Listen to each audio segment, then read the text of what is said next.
Good morning, everyone, and welcome back to Awake Healings. I want to start off by saying if you are a regular viewer and you have not subscribed, please subscribe. Share these videos, comment, like them. Just really try to get engaged with the readings. If they apply to you, let me know.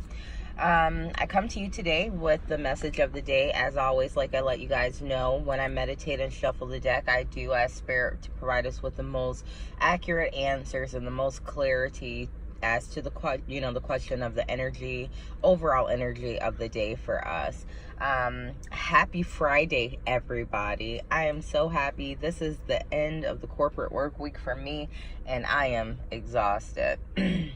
I'm part of a new business that is flourishing right now, and it's a lot of hard work starting up an office. So I've definitely got to feel what that is like, and I also got to see what all takes place behind the scenes before everything is nice, neat, and pretty and organized. So that was very interesting. It was a very interesting day for me yesterday.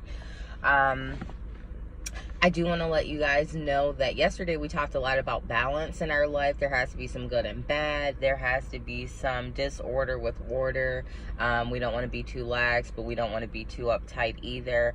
And then today, Spirit provided me with the Temperance card, which also, really speaks to balance. It also speaks to renewal.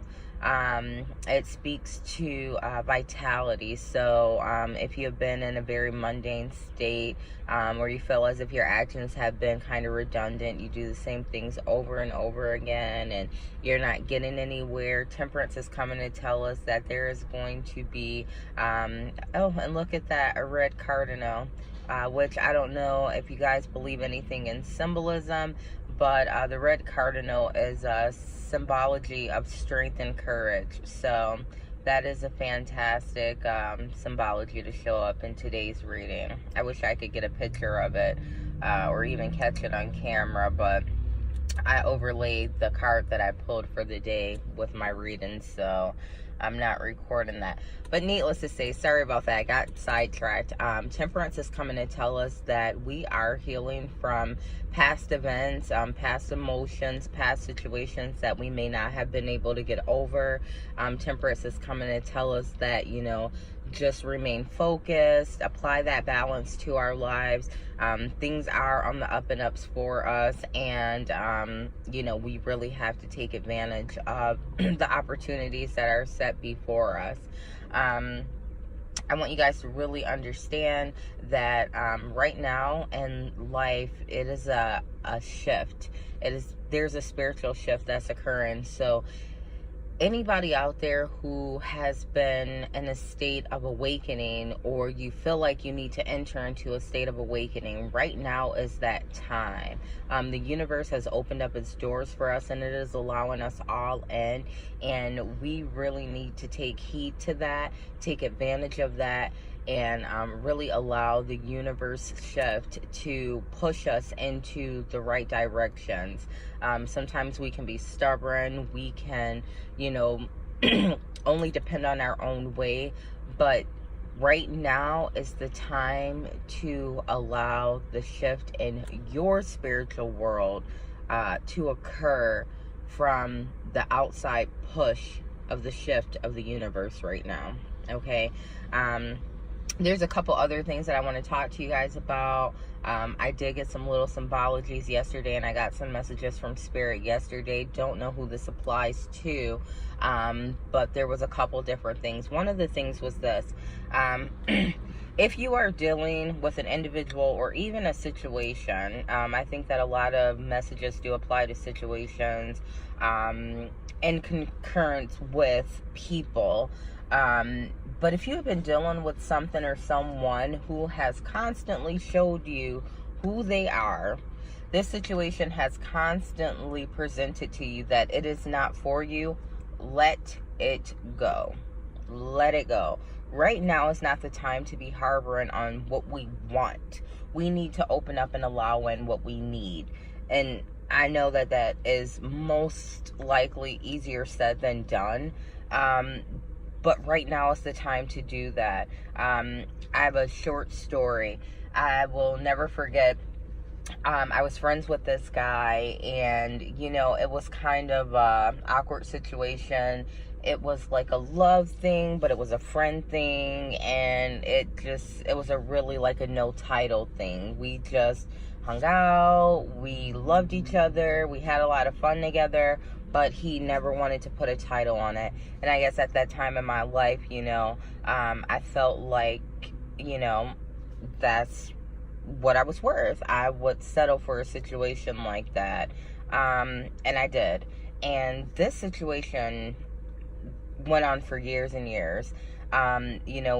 It was constantly like a rebound situation between the two of us. He'd be with someone, break up with them, and then we'd start hanging out again, and vice versa. And I'll never forget, I kept thinking, every time we would reunite, he would be in a worse situation than he was in the time before, and I couldn't understand it. I was like, and every time I would always say to myself, wow, I've never seen him this bad before. I've never seen him in this situation.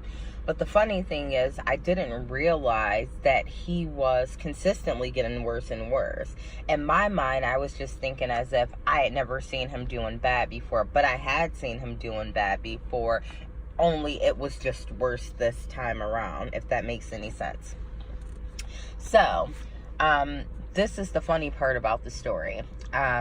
One of the times where we decided that we would put a label on our situation, we were dating, and I went over to his mom's house, and he and his mom, or his mom and I were talking, and he was introducing me to her, and as his girlfriend, and as this amazing person that he loves and he can never lose, and so on and so forth.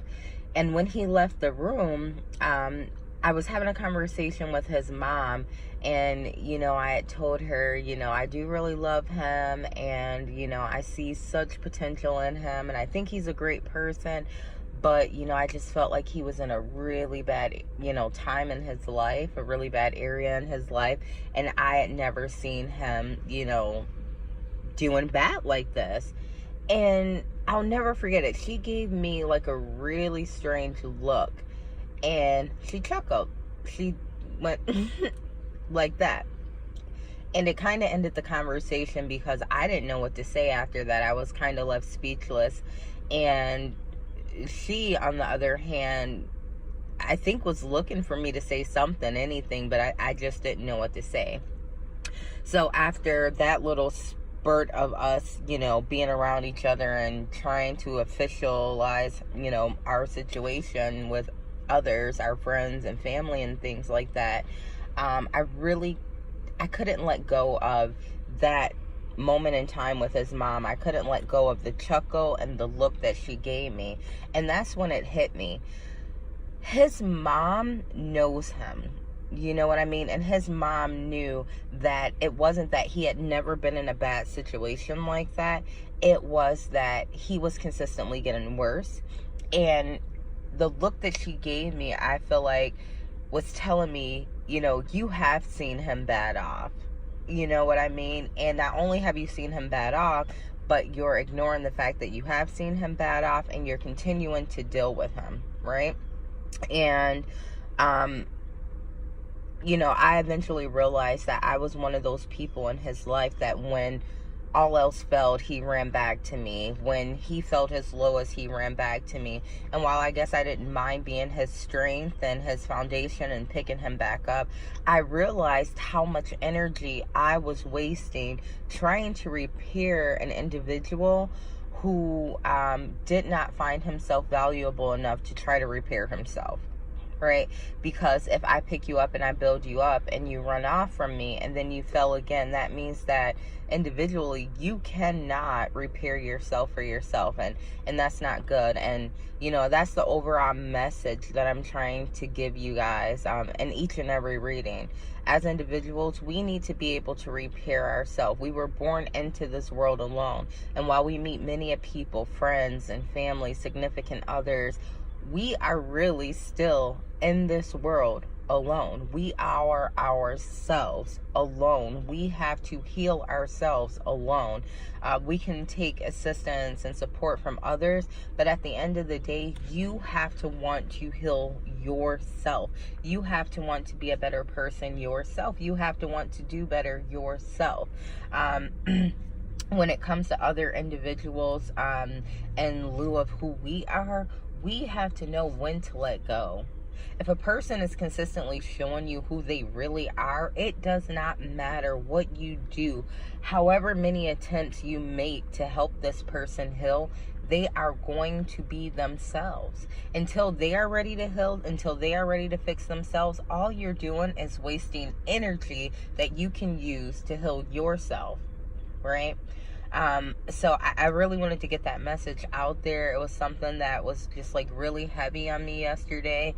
And not for any particular reason. I'm not really dealing with, any individuals like that right now. In the past I have. But, here lately I've just kind of learned to, stay in my own lane when it comes to trying to work out other people's problems. You don't know why they got into that problem. You don't know what their attachment is to that problem, because believe it or not, a lot of people are attached to their demons. They are so intertwined and connected with, and they're so intertwined and connected with their demons that they become friends with those demons. They depend on those demons. They begin to feel love and passion from those demons and negativities that have occurred in their lives. So sometimes it's almost offensive when you come in and you try to banish out these demons and negative entities and negative ideas and negative materialistic obsessions that they have. So sometimes it's just better to stay in your own lane anyway. The other thing, that has really been heavy on me that I wanted to share with everyone is this. You never know what another person is going through. So we should really strive to always be the light, okay? Have you ever noticed that light can be louder than sound? Have you ever walked into a room where someone was sleeping and made every attempt, hey, wake up, get up, hey, pss, pss, pss, and they didn't move, but as soon as you turn on the light, they move? That is how loud and how powerful we are when we exude light.